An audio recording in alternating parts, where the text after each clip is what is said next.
آپ لوگوں نے جناب قاری توحید عالم صاحب کے کلام کو ایمان زندہ باد و قرآن زندہ باد کو آپ لوگوں نے سماعت فرمایا۔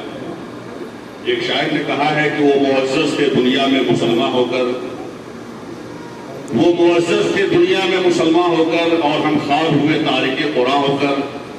حقیقت یہ ہے کہ سرکار دو عالم صلی اللہ علیہ وسلم کے وصال کے بعد 1400 سال تک اگر ہمارا کوئی بنیادی آئیڈیل، ہمارا اور آپ کا اسلام کا اگر کوئی نصب العین رہا ہے تو قرآن رہا ہے۔ قرآن بنی نوع انسان کو ہدایت کا ذریعہ ہے۔ اللہ تعالیٰ نے اس کتاب کو ہدایت کی کتاب کے طور پر اتارا تھا۔ اس کتاب کے ذریعے سے لاکھوں کروڑوں انسانوں کو اللہ تعالیٰ نے راہ ہدایت دیا، سیدھا راستہ دکھایا، لوگ ایمان کے اندر داخل ہوئے۔ اور آج بھی قرآن بنی نوع انسان سے وعدہ کرتا ہے کہ انسانوں اگر تم مجھ سے تعلق اختیار کرو گے، مجھ سے لو لگاؤ گے، تو میں تمہیں تمہارے باپ کی طرح اس طریقے سے ایک مشفق باپ اپنے بیٹے کی انگلی کو پکڑ کر کے اس کو منزل مقصود تک پہنچاتا ہے۔ قرآن بھی بنے ہوئے انسان سے وعدہ کرتا ہے کہ اگر مجھ سے جڑ جاؤ گے، مجھ سے تعلق اختیار کرو گے، مجھ سے منسلک ہو جاؤ گے، تو میں بھی تمہیں تمہارے شفیق باپ کی طرح تمہاری انگلی کو پکڑ کر کے تمہاری منزل مقصود تک میں پہنچا دوں گا۔ قرآن نے ہمیں ہر چیز کے ضابطہ سکھائے، ہمیں ہر ایک چیز کے آداب سکھائے۔ قرآن نے بیٹی کا آداب بتایا، قرآن نے باپ کا آداب بتایا، قرآن نے جو ہے بہن کا آداب بتایا، قرآن نے جو ہے ماں کا آداب بتایا۔ آج جو ہے قرآن ہمارے لیے مشعل راہ ہے، اور ہمارا اور آپ کا بنیادی آئیڈیل ہے۔ ہمارے قاری صاحب نے قرآن پر بہت اچھا کلام پیش کیا ہے۔ اللہ تعالیٰ سے دعا ہے کہ اللہ تعالیٰ ان کی عمر کو دراز فرمائے۔ آئیے نعت نبی کے لیے ہمارے بیچ میں عزیزم ایک ہمارے طویل بھائی کے صاحبزادے ہیں۔ بھائی دیکھو، نعت نبی اللہ کے نبی صلی اللہ علیہ وسلم کی، جس کے اندر ہم بیان کی جاتی ہے، آپ کی تعریف کی جاتی ہے، آپ کی ثنا بیان کی جاتی ہے، تو نعت نبی کا بیان کرنا بھی بہت بڑی عبادت ہے۔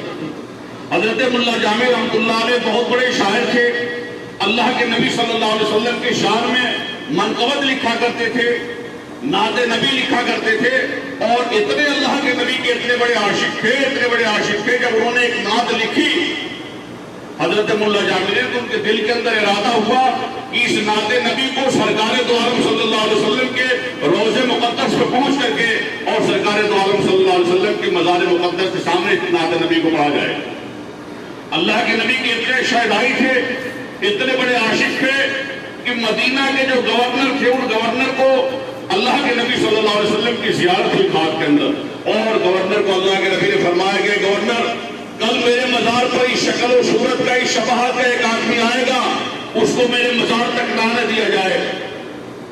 گورنر نے اللہ کے نبی صلی اللہ علیہ وسلم کی زیارت کی اور فوراً حکم کیا، تعمیر کے لیے مدینہ کے گیٹ کے سامنے لاؤ لشکر لے کے کھڑا ہو گیا۔ حضرت ملا جامع رحمۃ اللہ علیہ اللہ کے نبی کی شان میں، اللہ کے نبی کے شان میں منقبت پڑھتے ہوئے، جھومتے ہوئے، اور اللہ کے نبی کے شان میں نعت نبی گنگناتے ہوئے مدینہ کی جانب دیوانہ وار چلے جا رہے تھے۔ جب گورنر نے دیکھا، کہا کہ اللہ کے نبی نے جو شکل ہمیں دکھائی تھی وہ تو یہی ہے۔ چنانچہ ملا جامع کو گرفتار کر کے جیل کے سلاخوں کے پیچھے ڈال دیا گیا۔ دوسری طرف سرکار دو عالم صلی اللہ علیہ وسلم کے خواب کے اندر زیارت ہوئی، تو گورنر نے پوچھا کہ یا نبی اللہ، آپ پر ہمارے ماں باپ قربان ہوں، آخر اس شخص کی غلطی کیا ہے؟ تو آپ صلی اللہ علیہ وسلم نے فرمایا کہ اس کی کوئی غلطی نہیں ہے، اور میں نے تمہیں جو ہے اپنے مزار مقدس پر آنے سے روکا تھا، اس کو جیل کے سلاخوں کے اندر ڈالنے کے لیے نہیں کہا تھا۔ اس کو جیل کے سلاخوں سے باہر نکالو، اس کو مان سمان دو، ان کو عزت دو۔ چنانچہ دوسرے دن ملا جامع کو جیل کے سلاخوں سے نکال کر کے شاہی مہمان خانے میں ان کو ٹھہرایا گیا۔ تیسری رات پھر اللہ کے نبی صلی اللہ علیہ وسلم خواب کے اندر آئے کہ میرے مہمان کو کوئی دکھ تو نہیں ہوا، میرے مہمان کو کوئی تکلیف تو نہیں ہوئی۔ گورنر پوچھا کہ یا رسول اللہ صلی اللہ علیہ وسلم، آخر اس بندے کی غلطی کیا ہے؟ آپ نے فرمایا کہ یہ شخص میرا اتنا بڑا عاشق ہے، میرا اتنا سچا شہدائی ہے، یہ سلام لکھ کر کے میرے مزار پر سلام پڑھنے کے لیے آیا ہے، اگر یہ سلام مجھے میرے مزار پر پڑھتا اور مجھے خدا نہ خواستہ سلام کرتا تو میں مجبور ہو جاتا اس کا جواب دینے پر، اور پھر امت ایک فتنے کے اندر مبتلا ہو جاتا۔ جب گورنر نے ان کو شاہی مہمان خانے کے اندر رکھوایا تو ملا جامی نے پوچھا کہ آخر میرا جرم کیا ہے؟ تو گورنر نے جب ساری بات بتائی تو ملا جامی خوشی میں اور خوشی کے اندر انہوں نے وہی پر دم توڑ دیا۔ اتنے بڑے عاشق۔ تو شاعر جو ہے اللہ کے نبی کی شان میں جب نعت کو پڑھتا ہے تو اللہ کے نبی سے محبت کا اظہار کرتا ہے، عقیدت کا اظہار کرتا ہے۔ اللہ کے نبی صلی اللہ علیہ وسلم نے ارشاد فرمایا، لا یؤمن احدکم، اے ایمان والو تم میں سے کوئی بھی شخص اس وقت تک مومن کامل نہیں ہو سکتا جب تک کہ اس کے دل کے اندر اس زمین کے اوپر جو جتنی بھی چیزیں ہیں سب سے زیادہ محبت اس کے دل کے اندر ہماری نہ ہو جائے، نبی کی نہ ہو جائے۔ تو نبی سے محبت کرنا ایمان کی علامت ہے، نبی سے محبت اور عقیدت رکھنا ایمان کی علامت ہے۔ اللہ تعالی ہم تمام لوگوں کے دلوں کے اندر نبی کی محبت کو قائم و دائم فرمائے۔ آئیے ایک اور نعت خواں کو آپ کے سامنے میں پیش کرنے جا رہا ہوں، اور یہ سلسلہ نعت نبی کا آج سے نہیں ہے۔